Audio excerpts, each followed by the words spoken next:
आज फिर सुर्खियों में आ गया। यह किसी घटना को लेकर नहीं बल्कि एक हाई प्रोफाइल शादी, जिसमें शादी के बाद दूल्हा पत्नी की विदा बैलगाड़ी से कराकर ले गया। बैलगाड़ी के सारथी उसके चाचा पूर्व ब्लॉक प्रमुख पंजाब सिंह बने। ये दृश्य था झांसी सीपरी क्षेत्र का, जब रंग बिरंगे कपड़े और फूल मालाओं से सजी बैलगाड़ियां पहुंची तो पुरानी परंपराओं की यादें ताजा हो गई। यह नजारा देख लोगों का हुजूम सड़कों पर उमड़ पड़ा और सभी के जहन में पुरानी परंपराएं ताजा हो गई। विदाई समारोह शिवपुरी रोड स्थित रामजी रिजॉर्ट से हुई। झांसी जनपद के लहरगांव निवासी हरिओम यादव के पुत्र रणवीर का विवाह चिरगांव के सीएस सुल्तानपुरा निवासी चाहत के साथ 2 मार्च को शिवपुरी रोड बिहारी तिराहे के पास बने रामजी रिजॉर्ट से हुआ था। 3 मार्च को सुबह विदाई समारोह चल रहा था, तभी दर्जनों बैलगाड़ियां रंग बिरंगे कपड़े और फूल मालाओं सजी हुई पहुंच गयी। साथ में ढोल नगाड़े और डीजे सहित रंग बिरंगे कपड़े में सजे घोड़े भी थे। जैसे ही दुल्हन की विदाई कार्यक्रम आयोजित हुआ, विदाई बैलगाड़ी पर कराई गई, जिसके सारथी सीपरी बाजार के लहरगांव निवासी समाज सेवी पंजाब सिंह यादव बने, जो दूल्हा के चाचा थे। जैसे ही बैलगाड़ियों ने दुल्हन को विदा कर घर लहरगांव ले जाया जा रहा था, तो रंग बिरंगे कपड़े और फूल मालाओं में सजी बैलगाड़ियां आगे डीजे पर नृत्य करते घोड़े और बारातियों ने पुरानी परंपराएं याद करा दी।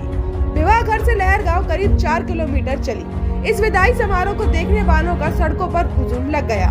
विदाई समारोह इतना शानदार था कि पुरानी परंपराओं को ताजा करने और देखने के लिए उमड़ी भीड़ का मन मोह लिया। इस दौरान दूल्हे के चाचा पंजाब सिंह यादव ने बताया कि वह अपनी पुरानी परंपरा और संस्कृति को बनाए रखने के लिए यह बैलगाड़ी में विदाई समारोह किया गया है। वहीं दूल्हे के पिता हरिओम यादव ने कहा कि वह किसान के बेटे हैं और किसानों की जो परंपराएं थी ग्रामीण क्षेत्रों में बैलगाड़ियों से विदाई कराना, जिसे लोग भूलते जा रहे, उस परंपरा को पुनः सुचारू करने के लिए यह आयोजित किया गया है। बैलगाड़ी पर विदाई समारोह एक अलग ही दृश्य था। न्यूज एनआर के लिए रवि शर्मा के साथ राहुल उपाध्याय की रिपोर्ट। हरिओम यादव।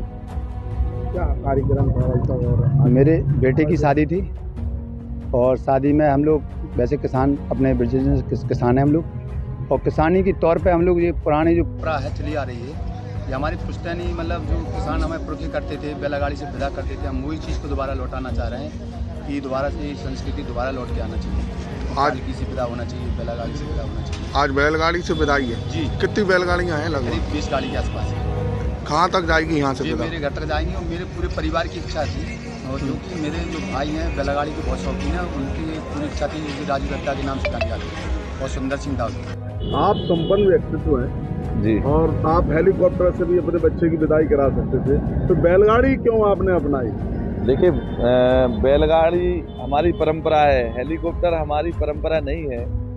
और बैलगाड़ी का उद्देश्य विदा कराने का मेरा इतना है कि जो आज गौ माता मारी मारी फिर रही है, इसी बहाने से हम अपने गौ माता को पालें, नंदी को पालें।